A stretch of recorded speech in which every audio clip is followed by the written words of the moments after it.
The United States dollar took another pounding on German, French, and British exchanges this morning, hitting the lowest point ever known in West Germany. It has declined there by 41% since 1971, and this Canadian thinks it's time to speak up for the Americans as the most generous and possibly the least appreciated people in all the world. As long as 60 years ago, when I first started to read newspapers, I read of floods on the Yellow River and the Yangtze. Well, who rushed in with men and money to help? The Americans did, that's who. They have helped control floods on the Nile, the Amazon, the Ganges, and the Niger. Today, the rich bottomland of the Mississippi is underwater, and no foreign land has sent $1 to help. Germany, Japan, and to a lesser extent Britain and Italy were lifted out of the debris of war by the Americans, who poured in billions of dollars and forgave other billions in debts. None of those countries is today paying even the interest on its remaining debts to the United States. When the franc was in danger of collapsing in 1956, it was the Americans who propped it up, and their reward was to be insulted and swindled on the streets of Paris. And I was there, I saw that. When distant cities are hit by earthquake, it's the United States that hurries in to help.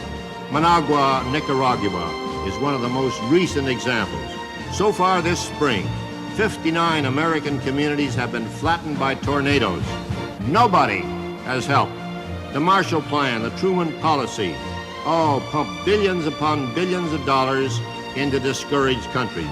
And now newspapers in those countries are writing about the decadent, warmongering Americans. Now, I'd like to see just one of those countries that is gloating over the erosion of the United States dollar build its own airplanes. Come on now, you, let's hear it. Does any country in the world have a plane to equal the Boeing jumbo jet, the Lockheed TriStar, or the Douglas 10? If so, why don't they fly them? Why do all international lines except Russia fly American planes? Why does no other land on Earth even consider putting a man or a woman on the moon? You talk about Japanese technocracy and you get radios. You talk about German technocracy and you get automobiles. You talk about American technocracy and you find men on the moon, not once but several times, and safely home again. You talk about scandals and the Americans put theirs right in the store window for everybody to look at. Even the draft dodgers are not pursued and hounded. They're right here on our streets in Toronto.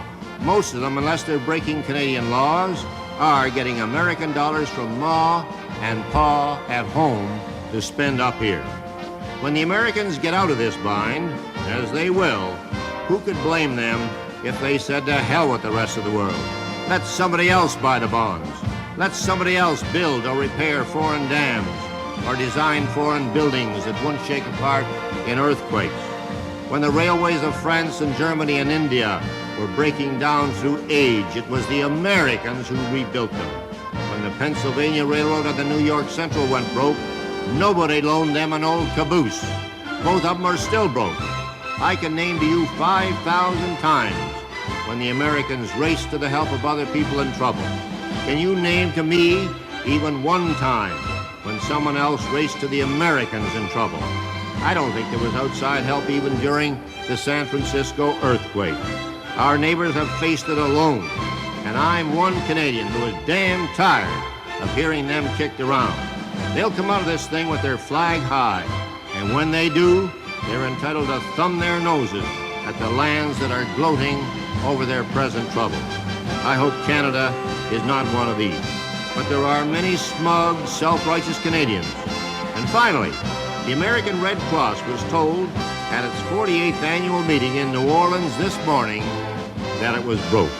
This year's disasters, with the year less than half over, has taken it all, and nobody, but nobody, has helped.